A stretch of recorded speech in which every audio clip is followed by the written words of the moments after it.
सर्वांना good morning. Very good morning to all of you. आजच्या लेक्चरमध्ये पहा आपण शिकणार आहेत करंट इलेक्ट्रिसिटी. फिजिक्सचा चॅप्टर आहे करंट इलेक्ट्रिसिटी आणि याच्यामध्ये आपण काही टर्म शिकला होता. त्याच्यामध्ये पहा मी तुम्हाला ओहम्स लॉ शिकवला होता आणि ओहम्स लॉ मध्ये मी तुम्हाला काय सांगितलं होतं की ओहम्स लॉ मध्ये काय सांगितलं, I is directly proportional to V, म्हणजेच काय, current is directly proportional to the potential difference across to the conductor, है ना. हे आपण पाहिलेलं होतं, हो ना. मग त्याच्यामध्ये आपण एक कॉन्स्टंट घेतला होता. तो कॉन्स्टंट म्हणजे काय होता, रेझिस्टन्स. काय होता तो कॉन्स्टंट, रेझिस्टन्स होता. म्हणजेच काय, आर, जो की आपण काय लिहत असतो, आर जो आहे तो आपण काय म्हणतो, रेझिस्टन्स. हा काय आहे, प्रोपोर्शनॅलिटी कॉन्स्टंट. कशामध्ये प्रोपोर्शनॅलिटी कॉन्स्टंट आपण घेतलेलो पहा. What we can say is that here is the proportionality constant. तर हा आर काय घेतला आपण, प्रोपोर्शनॅलिटी कॉन्स्टंट. याच्यामध्ये पहा व्ही इज इक्वल टू काय घेतो आपण, आय इंटू आर. आय काय आहे तुमचा, करंट आहे, है ना. आणि आर काय आहे, रेझिस्टन्स आहे. हे काय आहे, ओहम्स लॉ आहे ना. आपण काय शिकायलो, करंट इलेक्ट्रिसिटी, आणि त्याच्यामध्ये बेसिक कन्सेप्ट पाहत होतो. त्यामध्ये आपल्या थोड्याशा झालं होतं. तर याच्यामध्ये ओहम्स लॉ मध्ये पहा हे घेतलेलं आहे, ठीक आहे. मग हा जो रेझिस्टन्स आहे तो रेझिस्टन्स नेमकं कशा कशावरती आधारित असतो, ठीक आहे. म्हणजे which what we can says that the conditions of the we can says that which things are the affected on the resistance. म्हणजे हा रेझिस्टन्स नेमका कशावर आधारित आहे. आणि त्यामध्ये मी तुम्हाला स्पेसिफिक रेझिस्टन्स सुद्धा सांगितलं होतं ना. तर हा जो रेझिस्टन्स आहे, ह्या रेझिस्टन्सला जर आपण डेफिनेशनच्या फॉर्म मध्ये सांगायचं म्हटलं तर कसं बरं सांगणार आहे. तर आर म्हणजे रेझिस्टन्स, रेझिस्टन्स म्हणजे रोध. काय असतं, रेझिस्टन्स म्हणजे रोध. म्हणजेच काय असतं, अपोजिशन. अपोजिशन म्हणजे काय, तर फॉर एक्झाम्पल घ्या तुम्ही, आपण जर हवेच्या दिशेने जात असू त्यावेळेस काय होतं, तिथे हा जो काही रोध निर्माण झालाय तो काय होतो, कमी असतो. आणि जर सपोज आपण हवेच्या अपोजिट दिशेने चालत असू त्यावेळेस काय होतं, तिथे रेझिस्टन्स हा कसा असतो, मॅक्झिमम असतो. म्हणजेच आपली जी काही स्पीड आहे त्या ऑटोमॅटिकली काय होते, कमी कमी होत जाते. बरोबर आहे ना. तर मग हा जो रेझिस्टन्स आहे याला सिम्बॉलिकली जर डिनोट करायचं असेल सर्किटमध्ये, हा पहा, this is the symbol of the resistance. हा काय आहे, रेझिस्टन्सचा सिम्बॉल आहे आणि हे त्याचं काय आहे, लेटर नोटेशन. मग हा रेझिस्टन्स आपण वेगवेगळ्या पद्धतीने सुद्धा काय करू शकतो, डिनोट करू शकतो. फॉर एक्झाम्पल घ्या तुम्ही, याच्यामध्ये तुम्ही आर ऐवजी एक्स सुद्धा घेऊ शकता किंवा एल सुद्धा घेऊ शकता, ठीक आहे. फक्त आपल्याला त्याचं नोटेशन लिहावं लागतं. एल रेझिस्टन्स आहे किंवा एक्स रेझिस्टन्स आहे. मोस्ट ऑफ दी हा रेझिस्टन्स हा आपण आरनेच काय करत असतो, डिनोट करत असतो, ठीक आहे.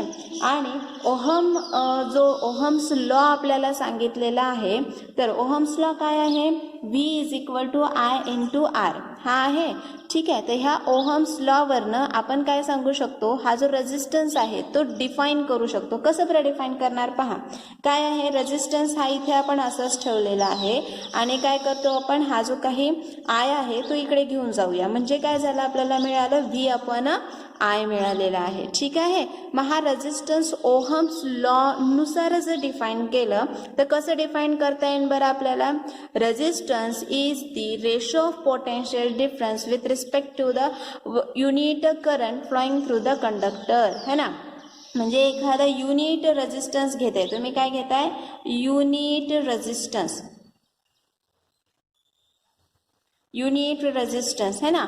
मग हे डिफाईन कसं करणार तुम्ही, unit resistance is equal to कसं डिफाईन करणार तुम्ही, unit potential difference, unit potential difference to the unit current, to the unit current, असं आपण काय करणार, त्याला डिफाईन करणार. मग यालाच आपण जर युनिट फॉर्म मध्ये लिहिलं तर आर इज इक्वल टू काय येईल सांगा बरं, व्होल्ट. कारण पोटेन्शियल डिफरन्स युनिट काय आहे, पोटेन्शियल डिफरन्स युनिट काय आहे, चला पटकन विचार करा, काय आहे, व्होल्ट आहे. काय आहे, व्होल्ट, है ना. म्हणून मग आपण काय लिहिणार, हे युनिट काय तुमचं व्होल्ट आहे. आणि मग आता करंटचं युनिट काय आहे, एम्पियर. काय आहे, एम्पियर, है ना. हा करंटचं युनिट आहे. मग त्यामुळे आपण काय लिहितो, resistance is equal to volt per ampere. लिहिता येईल का आपल्याला? बरोबर आहे, कारण हे आपण कशावरनं काढलं, या फॉर्म्युल्यावरनं. कारण R is equal to V by I मिळालं आपल्याला, हो की नाही. आपल्याला काय करायचं आहे, रेझिस्टन्सचं युनिट सांगायचे है ना. तर मग आपण याचे एसआय युनिट सांगणार आहेत. ते कशा प्रकारे सांगणार आहेत है ना, ओहम्स लॉचा वापर करतोय आपण. कारण ओहम्स लॉने काय सांगितलेलं आहे, all the physical quantities are the constant and we are changing the potential difference continuously and observe the current. At that time what happens, observation is there. If the current is changes, at that time what happens, there is the potential difference is changes. At that time what happens, current also changes. If potential difference increases, current also increases. If potential difference decreases, at that time current also decreases है ना. Directly relation आहे. Potential difference वाढला तर काय झालं, current सुद्धा वाढलं. आणि जर समजा पोटेन्शियल डिफरन्स कमी झाला तर करंट देखील काय झाला, कमी झालं. हे डायरेक्ट रिलेशन आपण सांगितलं होतं, याच्यामध्ये सांगितलं होतं. मग त्याच लॉचा वापर करून आपण त्याच्यामध्ये जी कॉन्स्टंट टर्म आहे, जी की रेझिस्टन्स आहे, ती फाइंड आउट करतोय ना by using the Ohm's law. मग त्याचं आपण युनिट फाइंड आउट केलं. पोटेन्शियलचं युनिट आहे व्होल्ट आणि करंटचं युनिट आहे अँपियर. आणि त्यावरनं हा जो काही आपला रेझिस्टन्स आहे त्याला व्होल्ट पर अँपियर असं लिहिता येईल का आपल्याला? लिहिता येतं. But what we can say is that हा जो काही व्होल्ट पर अँपियर आपण लिहिलेला आहे यालाच आपण कसं लिहू शकतो, we have to say that here is the whatever there is, this is discovered by the Ohm. This is one of the scientist and त्या सायंटिस्टने फाइंड आउट केलं आणि त्यामुळं आपण काय म्हणतो, हा जो काही कॉन्स्टंट आहे ह्या कॉन्स्टंटला आपण ओहम ह्या युनिटने काय करत असतो, दर्शवत असतो. म्हणजेच हा जो रेझिस्टन्स आहे ह्या रेझिस्टन्सचं एसआय युनिट काय आहे, ओहम. काय आहे, ओहम. ठीक आहे. This is the SI unit of the resistance, जे की कोणी शोधून काढलेलं आहे, ओहम ह्या सायंटिस्टनी शोधून काढलेला आहे. ठीक आहे, समजलं इथपर्यंतचं? पहा, हे जे टर्म सांगितली आहे समजलंय सर्वांनी. मी जी काही तुम्हाला इथे लिहून सांगत आहे ते सर्वांनी नोट डाऊन करून घ्यायचं आहे. ठीक आहे, सर्वांनी नोट डाऊन करून घ्यायचे नोटबुकमध्ये. याला रनिंग नोट्स म्हणतात. ह्या रनिंग नोट्स तुम्ही घ्यायच्या, जेणेकरून जेव्हा तुम्ही तुमची नोटबुक ओपन करून पहा तेव्हा तुम्हाला पटकन समजलं जाईल की बाबा आपण या लेक्चरमध्ये काय शिकलेलं आहे आणि मॅडमनी काय सांगितलेलं आहे कुठल्या. कारण आम्ही तुम्हाला कसं नोट्स असं रनिंग नोट्स देतोय ते तुम्ही नोट डाऊन करायचे आहेत आणि जेव्हा तुम्ही बुक उघडून पाहता त्यावेळेस तुम्हाला त्याच्या टर्म्स आहेत त्या इझिली कळतात. ठीक आहे, तर पहा याच्यामध्ये तुम्हाला मी ओहम्स लॉ, त्याच्यानंतर रेझिस्टन्स कशा प्रकारे by using the Ohm's law आपण काढला. कारण त्याची जनरल डेफिनेशन काय म्हणतो, opposition to flow of the current. ही एक ॲक्च्युअल डेफिनेशन आहे रेझिस्टन्सची.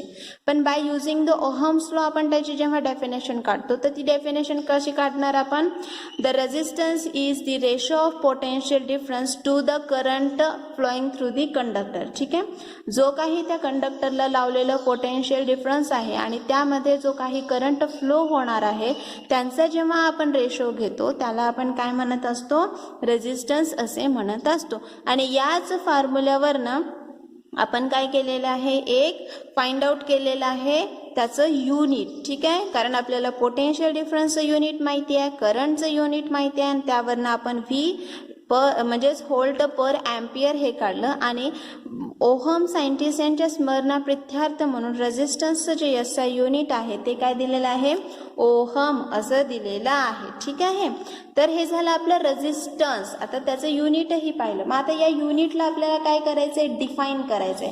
कसं बरं डिफाईन करणार तुम्ही ह्या युनिटला, तर 1 ओहम म्हणजे नेमकं काय असतं. 1 ओहम आपण काय म्हटलं, 1 ओहम कशाला म्हणतात पहा. तर मी काय सांगितलं तुम्हाला, 1 ओहम. 1 ओहम. आता रेझिस्टन्स इज इक्वल टू आपण फॉर्म्युला काय पाहिला, काय होता तो, resistance is equal to volt per current. म्हणजेच काय, हे व्होल्ट पर अँपियर असं होतं आहे की नाही. मग आता आपल्याला काय करायचं आहे, 1 ओहम रेझिस्टन्स हा एखाद्या सर्किटमध्ये केव्हा असतो ते आपल्याला फाइंड आउट करायचं आहे. कसं बरं फाइंड आउट करणार तुम्ही, ज्या वेळेस एखादा सर्किट आहे, ठीक आहे, कन्सिडर करा तुम्ही की हे एक सर्किट आहे, हे अशा प्रकारचं, ह्याच्यामध्ये आपण एक रेझिस्टन्स लावलेला आहे. ठीक आहे, ही काहीतरी याची बॅटरी असेल, हा काहीतरी रेझिस्टन्स असेल.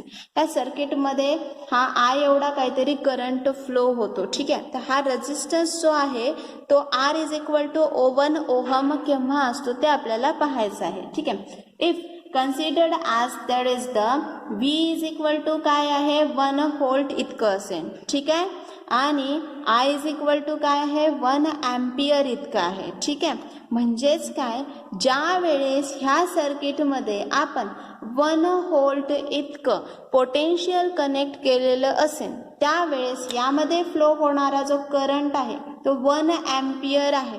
त्यावेळेस इथे निर्माण होणारं जे रेझिस्टन्स आहे ते रेझिस्टन्स किती असतं 1 ओहम इतकं असतं. किती असतं 1 ओहम इतकं असतं. म्हणजेच याला आपण डेफिनेशनच्या फॉर्ममध्ये कसं लिहिणार पहा, हा resistance is equal to 1 volt upon 1 ampere. मग याला आपण शब्दात कसं लिहिणार आहे, वर्ड्समध्ये कशा प्रकारे लिहिणार पहा. We have to write down this is the resistance of the conductor is said to be 1 ohm if the potential difference of the 1 volt produces a current of 1 ampere to flow through it. पहा, आपण काय म्हटलेलं आहे, हा जो resistance आहे तो 1 ohm केव्हा असतो म्हटलेलं पहा. द रेझिस्टन्स, सर्वांनी लिहून घ्यायचे, the resistance of a conductor is said to be 1 ohm if the potential difference of 1 volt produces a current of 1 ampere to flow through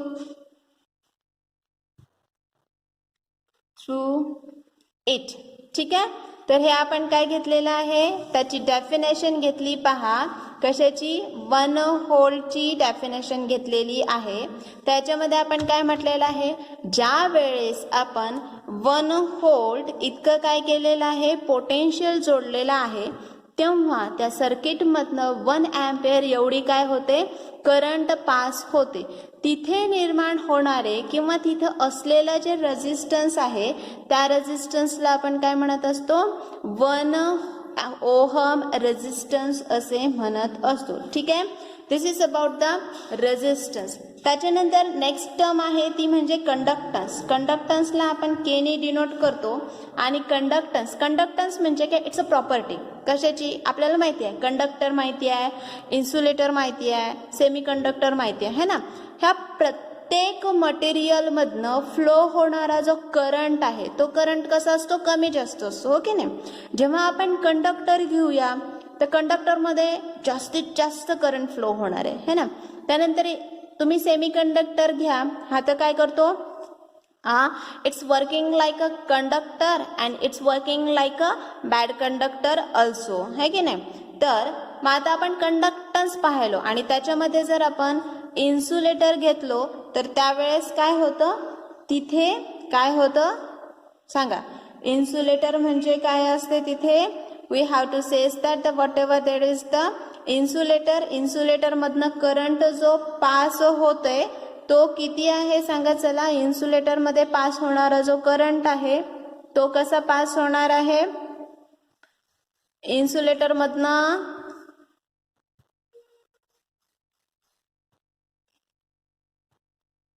तर दिस इज अबाउट दी. मग आता इथे आपल्याला पाहायचंय कंडक्टन्स म्हणजे नेमकं काय असतं. तर कंडक्टन्स म्हणजे काय म्हटलेलं आहे आपण की it's a property of the material through which the how much current is flowing through it. ठीक आहे, मग आता आपण ह्या फॉर्म्युल्यावरनं कंडक्टन्स सांगणार आहे की नेमकं किती असणार आहे. ठीक आहे, तर it is the reciprocal of the resistance. हा काय आहे, रेसिप्रोकल ऑफ द रेझिस्टन्स. त्याला आपण काय म्हणत असतो, कंडक्टन्स असे म्हणत असतो. ठीक आहे, ह्याच फॉर्म्युल्यावरनं आपण ह्याचं युनिट सुद्धा काढू शकतो. कसं काढू शकतो सांगा बरं. आरचं युनिट काय आहे, ओहम है ना, म्हणून आपण काय लिहिलं हे ओहम. तर which is equal to we can write down कंडक्टन्सचे युनिट काय होणार आहे सांगा बरं. दिस इज दी पर ओहम होईल का. त्यालाच असं लिहिता येतं ओहम इनवर्स असंच इथं लिहिता येतं. आणि याला महो असंही लिहितात. कसं महो कसं लिहितात हे पहा. दिस इज द महो. ठीक आहे. आणि अजून याला आणखीन एक युनिट सांगितलं जातं ते म्हणजे सीमन्स. कुठलं सीमन्स. ठीक आहे. All these are the units of the कशाचं आहे कंडक्टन्स. कशाचे युनिट्स आहेत कंडक्टन्सचे युनिट आहेत. ठीक आहे. हे सगळं लिहून घ्या. ह्या सगळ्या गोष्टी तुम्हाला फार इम्पॉर्टंट आहेत. बेसिक टर्म्स आहेत. ठीक आहे. ह्या सगळ्या तुम्हाला लिहून घ्यायच्या आहेत. ठीक आहे.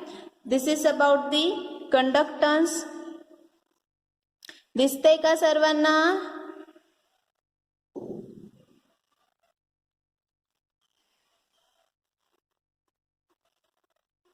आपण कंडक्टन्सचं. तर आता आपल्याला पाहायचंय स्पेसिफिक रेझिस्टन्स. स्पेसिफिक रेझिस्टन्स नेमकं काय असतं. तर कंडक्टन्स पाहिलो आपण, रेझिस्टन्स पाहिलोय ना. स्पेसिफिक रेझिस्टन्स आणि त्यालाच म्हणतात रेझिस्टिव्हिटी. ठीक आहे. मागच्या लेक्चरमध्ये मी तुम्हाला म्हणजे जस्ट एक थोडंसं सांगितलं होतं की नेमकं रेझिस्टिव्हिटी काय असतं. जसं मी तुम्हाला आत्ताच म्हटलेलं की प्रत्येक मटेरियलचा आपण घेतला म्हणजे तुम्ही आयर्न घ्या, गोल्ड घ्या, त्यानंतर आपण काय करूया कॉपर घेऊया, ॲल्युमिनियम घेऊया है ना. यामध्ये बेस्ट कंडक्टर म्हणून आपण जनरली जे सर्किट्समध्ये यूज केल्या जातं तर त्यामध्ये कुठलं असतं. आपण मोस्टली तर सिल्वर गोल्ड जे आहे ते काय आहे बेस्ट कंडक्टर्स आहेत. But because of its cost त्यांची कॉस्ट खूप जास्त असती आणि त्यामुळं आपण ते जनरल वायर्समध्ये कुठे आपण वापरतो का सर्किट्समध्ये नाही वापरत है ना. जर रस्त्याने सोन्याची चांदीची जर वायर लावली असती तर काय झालं असतं सांगा. चोरांना तर कोणाचे घरं फोडावीच लागली नसती आहे की नाही. डायरेक्ट त्यांनी काय केली असती विजेच्या तारा तोडल्या असत्या, गुंडाळल्या असत्या आणि घेऊन गेले असते की नाही. लय भारी काम झालं असतं. पण असं होत नाही ना. तर म्हणजेच काय तर आपण मोस्टली कॉपर वायर काय केलं जातं आपल्या वायर्समध्ये यूज केलं जातं आहे की नाही. म्हणजेच पहा इथे कॉपर वायर काय it's a good conductor. Y that is the flow conductance of its is the maximum. म्हणजेच काय त्यामधनं फ्लो होणारा जो करंट आहे तो करंट कसा असतो मॅक्झिमम असतो as compared to the iron है ना. आयर्नच्या तुलनेमध्ये जो काही कंडक्टर आहे कुठला कॉपर आहे त्यामध्ये फ्लो होणारा जो करंट आहे तो कसा असतो मॅक्झिमम असतो. मग आता हे कसं बरं आपण ठरवतो. जसं की मी तुम्हाला म्हटलं प्रत्येक मटेरियल आहे त्याच्यामध्ये आपण कॉपर घेतला, आयर्न घेतलेला आहे तर त्यांची जी काही फ्लो होणारा जो करंट आहे प्रत्येकात वेगवेगळा असतो. म्हणजेच काय त्याची जी रेझिस्टिव्हिटी आहे ती रेझिस्टिव्हिटी कशी असते प्रत्येकाची वेगवेगळी असते. रेझिस्टिव्हिटी ऑफ दी कॉपर जी आहे याची कमी असते resistivity as compare to the iron. Iron जो आहे त्या आयर्नपेक्षा रेझिस्टिव्हिटी कॉपरची कशी असते कमी असते. म्हणजेच काय हा इनबिल्ड रेझिस्टन्स आहे त्या मटेरियलचा.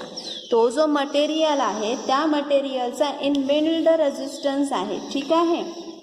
तर रेझिस्टिव्हिटी म्हणजे आपण कसं सांगणार तर here is we have to says that the resistivity of the material is equal to resistance upon A upon L. First of all for these equations we have to learn about the which what we can things are the affected on the resistance मध्ये कुठल्या things ज्या आहेत त्या affect करतात. सुरुवातीला जर आपण घेतलं की resistance is inversely proportional to the area.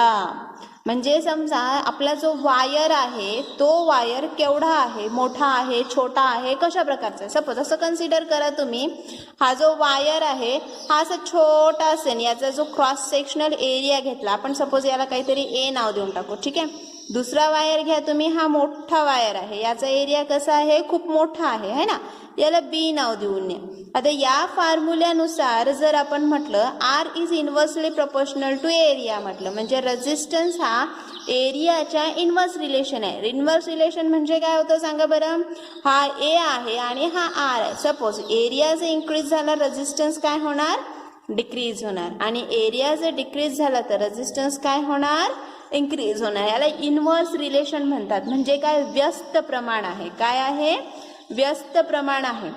मग आता इथे एरिया कमी आहे याचा अर्थ काय झाला, त्याचा रेझिस्टन्स कसं असणार आहे, जास्त असणार आहे, हो की नाही. आणि इथे एरिया कसा आहे, जास्त आहे, म्हणजे इथलं रेझिस्टन्स कसं असणार आहे सांगा बरं, कमी असणार आहे की नाही. म्हणजे काय, हे कसं होतं ते सांगा मला. फॉर एक्झाम्पल घ्या तुम्ही, here is the R is inversely proportional to area. तर इथे पहा, मी तुम्हाला डायग्राम सांगितल्यात. आर जर समजा म्हणजे एरिया कमी झाला तर रेझिस्टन्स काय व्हायलंय, इन्क्रीज व्हायलंय, आणि एरिया वाढला तर काय होतं, रेझिस्टन्स हा कमी होतो. मग याच्यासाठी तुम्हाला जर एक्झाम्पल दिलं, आपला डोअर, क्लासरूमचा डोअर है ना, तुमचा क्लास सुटला म्हणजेच काय झालं, तुमची शाळा सुटलेली आहे की काय होतं, सगळेच्या सगळे स्टुडंट जर त्या डोअरमधनं जात असतील, ठीक आहे, तर काय होणार आहे, तिथे खूप गर्दी होणार आहे की नाही. गर्दी असल्यामुळे सगळ्याच्या विद्यार्थ्यांना बाहेर निघता येतं का, ऑब्विसली नाही, कारण डोअरची साईज कशी आहे, छोटीशी आहे, आणि तीच साईज आपण वाढवून देऊ तर त्यावेळेस काय होणार, सगळे विद्यार्थी खूप जास्त संख्येने बाहेर पडतील. तसंच होतं. हे जे कंडक्टर आहे, या कंडक्टरमध्ये खूप सारे इलेक्ट्रॉन्स असतात ना, आणि हे इलेक्ट्रॉन्स काय करतात, मोशन परफॉर्म करतात. एरिया कमी आहे याचा अर्थ यांचा फ्लो कसा होणार, कमी होणार. एरिया जास्त आहे याचा फ्लो कसा होणार आहे, जास्त होणार आहे. जास्त फ्लो याचा अर्थ काय झाला, करंट जास्त झाला. करंट जास्त झाला हे की नाही, म्हणजेच काय होते, रेझिस्टन्स काय होतं, कमी होतं. ठीक आहे. म्हणून काय म्हटलं, हा जो रेझिस्टन्स आहे, this resistance is depending upon the area and which is, आपण काय म्हटलेलं आहे, विच इज कसं आहे, इन्व्हर्सली प्रोपोर्शनल आहे. ठीक आहे. त्याच्यानंतर नेक्स्ट घेऊया, the resistance is directly proportional to length. म्हणजे काय, लेंथ वाढली की काय होतं, रेझिस्टन्स वाढतो, आणि लेंथ कमी झाली की रेझिस्टन्स काय होतो, कमी होतो. ठीक आहे. 1 मीटर वायर घ्या, त्याचं रेझिस्टन्स काय असणार, कमी असणार. 2 मीटर वायर घ्या, त्याचं रेझिस्टन्स कसं असणार, जास्त असणार. 3 घ्या, त्याचं रेझिस्टन्स कसं असणार, जास्त असणार. ठीक आहे. म्हणजे जशी जशी लेंथ इन्क्रीज होतीये तसं तसं रेझिस्टन्स काय होतो, इन्क्रीज होतो, आणि जसं जसं लेंथ कमी होते तसं तसं काय होते, रेझिस्टन्स कमी होतो. ठीक आहे. आता हे दोन्ही घेतले आपण, ह्यावरनं आपण काय करणार, R is directly proportional to length आणि इनव्हर्सली प्रोपोर्शनल टू एरिया. हे इक्वेशन घेतलं. ह्या इक्वेशनला आपल्याला काय करायचं, इक्वेट करायचं. इक्वेट करण्यासाठी आपण कसं लिहिणार बरं, चला सांगा. तर obviously we have to write that is the one of the constant है ना, आणि मग हा कॉन्स्टंट आपण लिहितो, R is equal to rho into L upon A. हा जो रो आहे, ह्या रोला म्हणतात रेझिस्टिव्हिटी. काय म्हणतात या रोला, रेझिस्टिव्हिटी म्हणतात. म्हणजे R is equal to rho L upon A, अशा प्रकारे आपल्याला लिहिता येतं. म्हणजे हे झालं रेझिस्टिव्हिटी. ठीक आहे. हा कॉन्स्टंट आहे, हा काय आहे, कॉन्स्टंट आहे. मग हा रेझिस्टिव्हिटी जो कॉन्स्टंट आहे तो, आता हा आपण कॉन्स्टंट म्हटलं. फॉर एक्झाम्पल घ्या तुम्ही, कॉपर घेतलं, कॉपरची रेझिस्टिव्हिटी कॉन्स्टंट राहते. ठीक आहे. ॲल्युमिनियम घेतलं, त्याची रेझिस्टिव्हिटी कॉन्स्टंट असते. आयर्न घेतलं, ह्याची रेझिस्टिव्हिटी कॉन्स्टंट असते. म्हणजे हर मटेरियलची जी रेझिस्टिव्हिटी आहे ती ठराविक असते, कॉन्स्टंट असते, त्याच्यामध्ये कुठल्याही प्रकारचा बदल होत नाही. ठीक आहे. म्हणून हा जो काही रेझिस्टिव्हिटी आहे, तर ह्या रेझिस्टिव्हिटीसाठी आपल्याला फॉर्म्युला लिहिता येतो. आपण काय फॉर्म्युला लिहिलं सांगा बरं. हा आर इज इक्वल टू काय घेतलं, रो एल अपॉन ए घेतलो है की नाही. मग यावरनं रो इथेच घ्या. ठीक आहे. हा ए काय होईल, इकडे येईल, म्हणजे हा आर इंटू काय होईल, ए होईल, डिवायडेड बाय काय होईल, यल होईल. ठीक आहे. तर हा झाला फॉर्म्युला कशाचा, रेझिस्टिव्हिटीचा. कशाचा फॉर्म्युला आहे हा, रेझिस्टिव्हिटीचा. आता फॉर एक्झाम्पल घ्या, याच्यामध्ये जर सपोज आपण एरिया इज इक्वल टू 1 ठेवलं, लेंथ इज इक्वल टू 1 ठेवलं, म्हणजे हा 1 अँपियर आहे, सपोज हा काहीतरी तुमचा 1 मीटर आहे. ठीक आहे. त्यावेळेस तुमची रेझिस्टी इज इक्वल टू काय येतं, आर येतं. काय येतं, रेझिस्टी इज इक्वल टू आर येतं. म्हणजेच काय होते, ह्यावरनं आपल्याला असं डिफाईन करता येतं, हा जो रेझिस्टिव्हिटी आहे त्याला आपण अशा प्रकारे डिफाईन करू शकतो.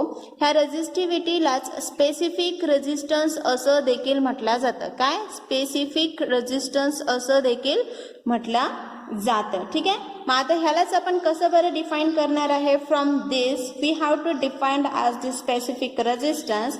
The specific resistance of a material of a conductor is defined as resistance of that conductor having unit length and unit area of a cross section. ठीक आहे. म्हणजेच काय तर ह्याला आपण असंही डिफाईन करू शकतो की resistance of the unit area and unit cross sectional length is equal to 1. This is known as the resistivity. म्हणजे एखाद्या कंडक्टरची जर आपण युनिट लेंथ घेतलेली असेल आणि त्याचा युनिट क्रॉस सेक्शनल एरिया घेतलेला असेल त्यावेळेस त्या कंडक्टरचं असलेलं जे रेझिस्टन्स असतं त्या रेझिस्टन्सला आपण काय म्हणतो रेझिस्टिव्हिटी असं म्हणत असतो. समजलंय का मी रेझिस्टिव्हिटी म्हणजे काय सांगितलं.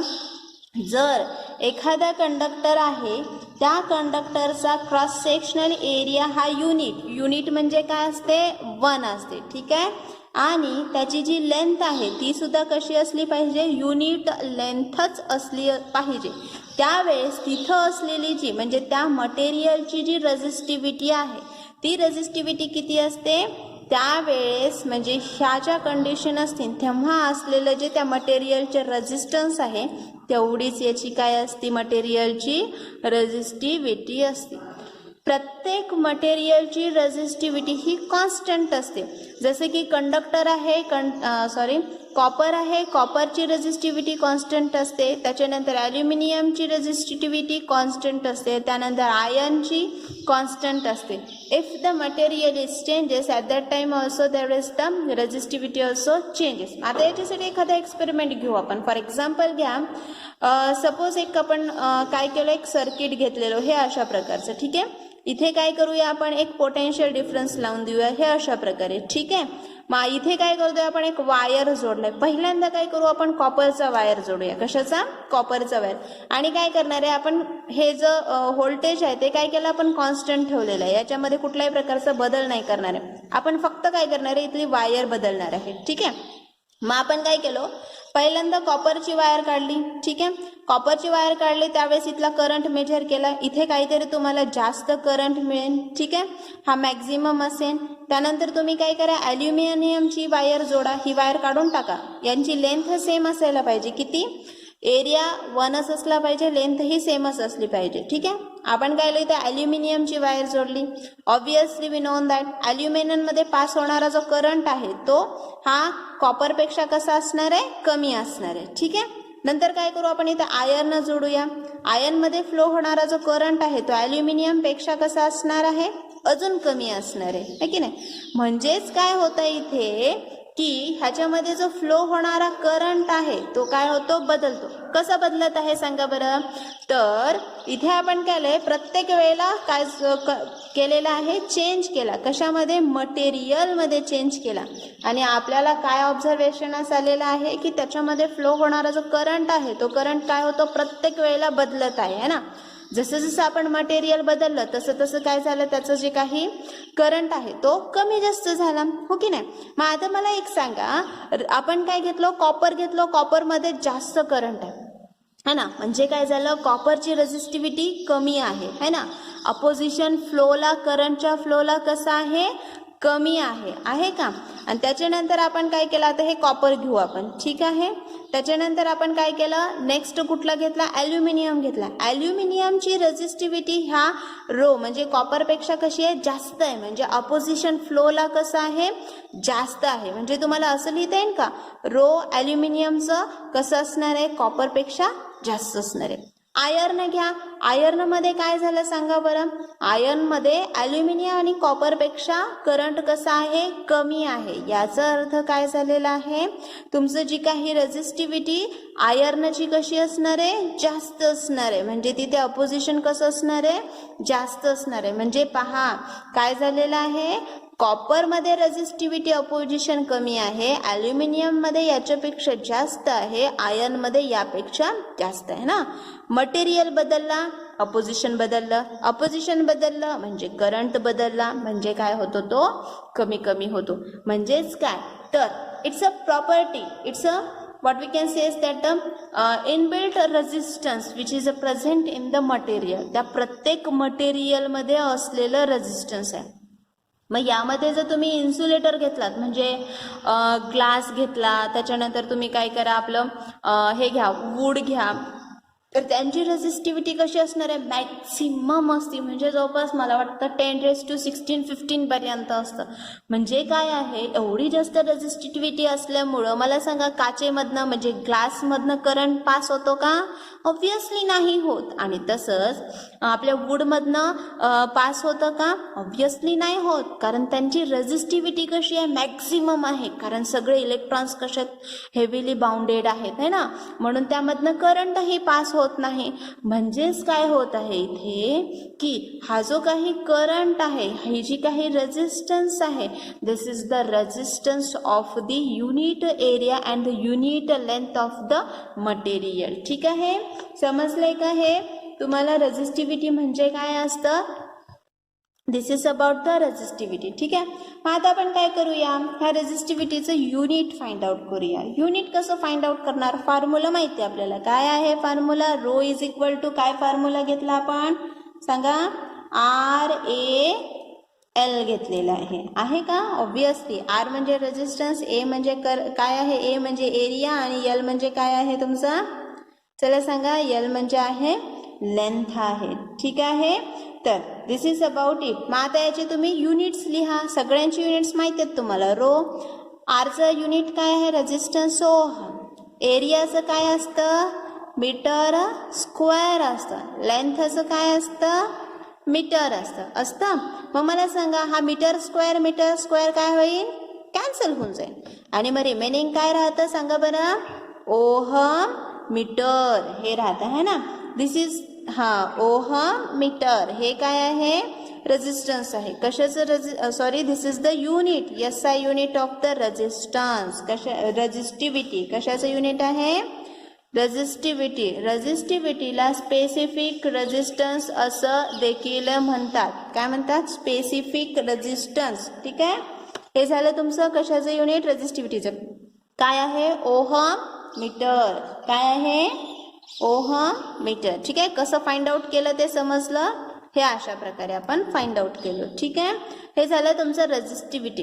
मग आता आपण रेझिस्टन्स पाहिला, कंडक्टन्स पाहिला, रेझिस्टिव्हिटी पाहिली, तर आपल्याला कंडक्टिव्हिटी म्हणजे काय ते माहित असायला पाहिजे. काय? कंडक्टिव्हिटी.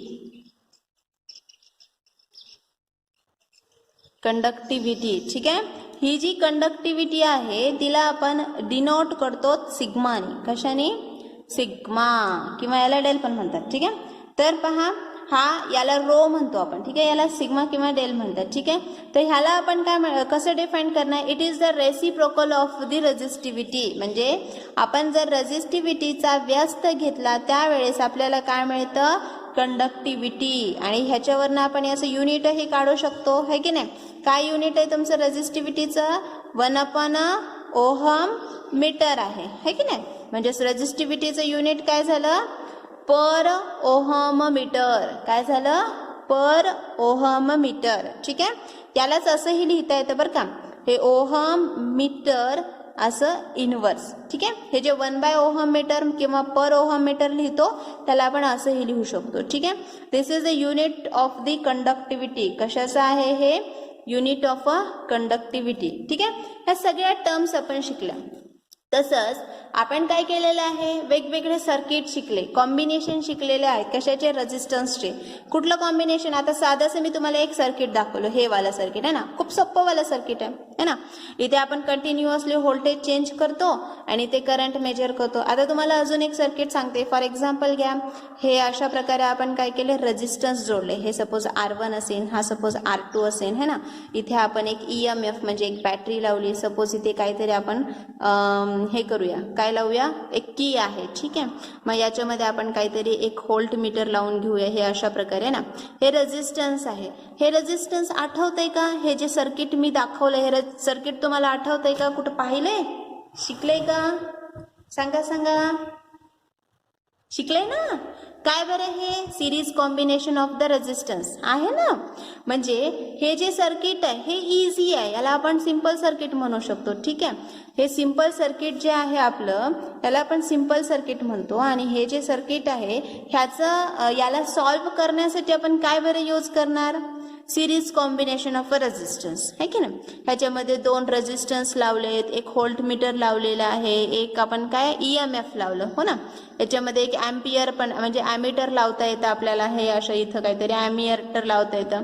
हे इझी सर्किट आहे. ह्याला आपण सॉल्व्ह कसं करणार, bye using the series combination किंवा ओहम्स लॉ, ह्या सगळ्यांचा वापर करून आपण हे सोडवू शकतो आहे की नाही.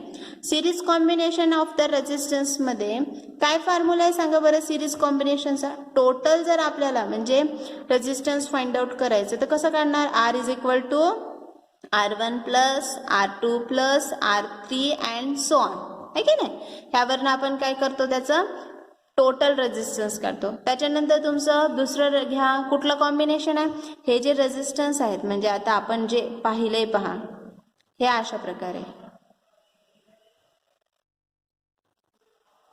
सपोज R1 R2 R3 असेल आणि इथे काहीतरी आपण EMF जोडून घेऊया अशा प्रकारे आणि याला व्होल्ट मीटर एक लावून देऊया. ठीक आहे, तर मग मला सांगा हे जे आपण काढलेलं आहे कॉम्बिनेशन, इथे सुद्धा हे पण कसं आहे आपले जे काही काय म्हणू आपण याला इक्वेशन जे आहे किंवा ह्यालाच आपण काय म्हणणार आहे सर्किट आहे, हे सुद्धा सिंपल सर्किट आहे.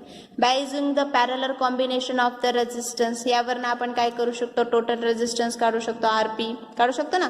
कसं येतं, 1/R1 plus 1/R2 plus 1/R3 dot dot dot काढू शकतो. हे RN पर्यंत म्हणजे हे आपण इझिली सॉल्व्ह करू शकतो आहे की नाही. मग हे आपण सगळं आता बेसिक पाहिले. याच्यामध्ये जे आपण सिरीज कॉम्बिनेशन पॅरलर कॉम्बिनेशन ह्याच्यामध्ये बॅटरी सुद्धा सेल सुद्धा EMF सुद्धा आपण सिरीज पॅरलर मध्ये जोडतो की नाही. म्हणजे समजा हे अशा प्रकारे आपले हे बॅटरी आहे, हे कशाचं सिम्बॉल आहे, बॅटरीचं सिम्बॉल आहे ना. मग याच्यामध्ये परत आपण एक बॅटरी जोडून टाकू हे अशा प्रकारे. म्हणजे हा तुमचा E1 आला आणि हा तुमचा E2 आला आणि मग आता याच्यामध्ये कुठेतरी आपण असं रेझिस्टन्स लावणार आणि असं सर्किट तयार करणार. ठीक आहे, हे पण सिरीज कॉम्बिनेशन आलं. त्यानंतर तुम्ही पॅरलर कॉम्बिनेशन घ्या, याच्यामध्ये सुद्धा तुम्ही बॅटरीज काय करणार, पॅरलर मध्ये जोडू शकता तुम्ही है की नाही.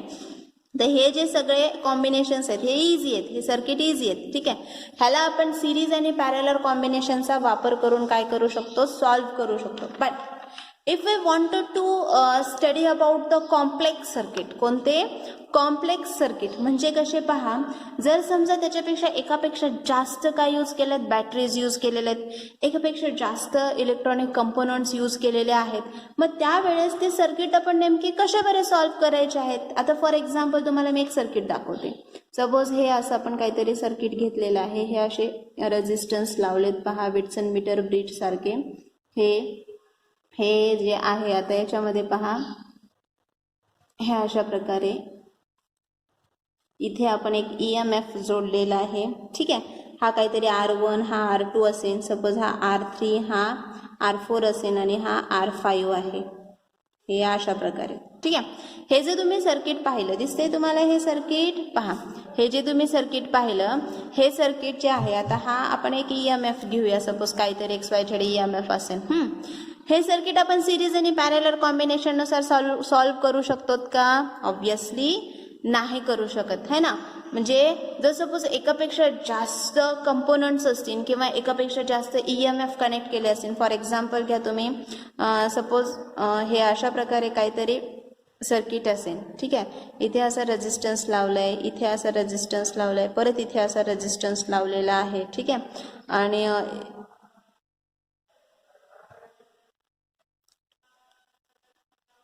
हे जे सर्किट्स असतात ह्यांना आपण कॉम्प्लेक्स सर्किट म्हणतो. काय म्हणतो, कॉम्प्लेक्स सर्किट असे म्हणत असतो. ठीक आहे, तर हे जे कॉम्प्लेक्स सर्किट आहेत हे कॉम्प्लेक्स सर्किट सॉल्व्ह करण्यासाठी आपण काय करत असतो, वेगळे लॉज वापरतो, त्यांना क्रिचॉफ्स लॉ असे म्हटलं जातं. ठीक आहे, तर हा जो क्रिचॉफ्स लॉ आहे ते आपण नेक्स्ट लेक्चरमध्ये शिकणार आहेत. आजच्या लेक्चरमध्ये एवढंच, ह्याच्या पुढचा पार्ट आपण नेक्स्ट लेक्चरमध्ये पाहूया. आणि तुम्हाला हे सगळं समजलंय का सर्वांना, व्हेरी गुड. काही प्रॉब्लेम्स असतील तर विचारायचे आहेत, डाऊट्स असतील तर विचारायचे आहेत. ठीक आहे. तर आजच्या लेक्चरमध्ये थांबू आपण आणि नेक्स्ट लेक्चर आपण काय करूया, म्हणजे पुढच्या लेक्चरमध्ये पुढचा पार्ट्स पाहणार आहेत आपण क्रिचॉफ्स लॉ, जे की हे अशा प्रकारचे कॉम्प्लेक्स सर्किट जे आहेत ते सॉल्व्ह करण्यासाठी वापरला जातो. ठीक आहे. तर आजच्या लेक्चरमध्ये एवढंच. थँक्यू.